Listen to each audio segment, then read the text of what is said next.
I think in any scenario when you're adding piano to, you know, something hardcore, to a hardcore song, that you're gonna come out with something different. But I think Evan's, you know, piano playing and Evan's piano parts especially really create something unique. And at the end of days, when words are lost, as mountains crash into the sea, I hope you'll find.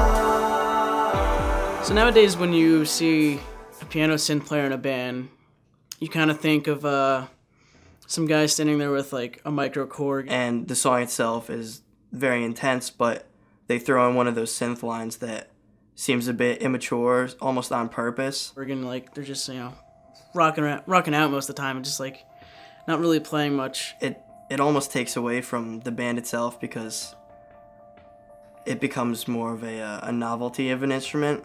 Whereas Evan's piano playing and his synth playing, everything's done very well thought out. And with Evan's like a fully trained piano player. You can tell he has a very strong piano playing background because everything mixes so well and doesn't sound awkward within the mix at all. It just adds, I would guess, a whole nother level to it, a whole different kind of intelligence to the songs. Because of, you know, the eclectic musical taste that the kid has, you know, like I feel like every 5 seconds at practice or, you know, in the middle of a show when we got to kill some time, he's playing, you know, Root Beer Rag by Billy Joel or, you know, some Disney song, the Toy Story theme.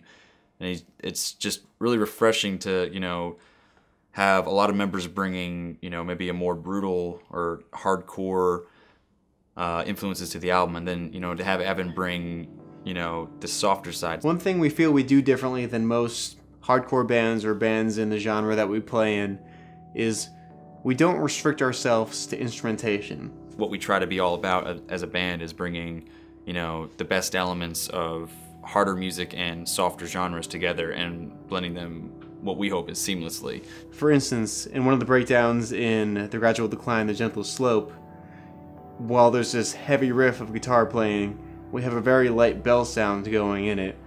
One thing that was really cool is the large variety of sounds that Evan had at his disposal for this record and that you can hear on the record. We didn't limit ourselves to what we personally had in our grasp at the time.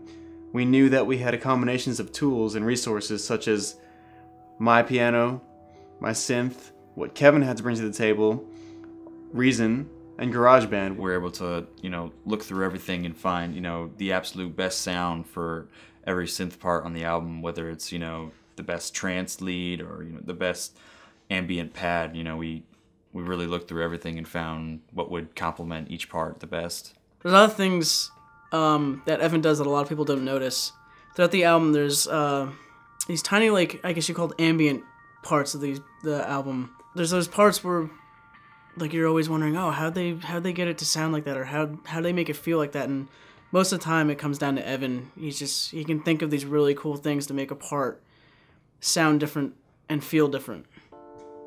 One great fortune that came upon us during the process of writing this album and as we were preparing to go into the studio was that we actually came into possession of an actual Rhodes piano. It just has a really warm tone to it, and it's just something, like, a lot of keyboards and stuff like have a Rhodes setting, but you just really can't get that real sound. And that was just a great experience to have it in the studio, see a real one, have a really organic sound.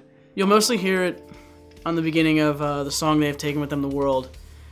And that's one of my favorite more piano parts where the piano line has this delay on it, and it just adds a cool another dimension to it. I don't think most people have ever heard, or if they have heard, aren't aware of the fact that they've been listening to a Rhodes piano, but it's the purest part of the album, and it's just great to have an instrument that not so many people know and aren't familiar with so present and prevalent in the mix, because it's the only thing going on in the beginning of the song.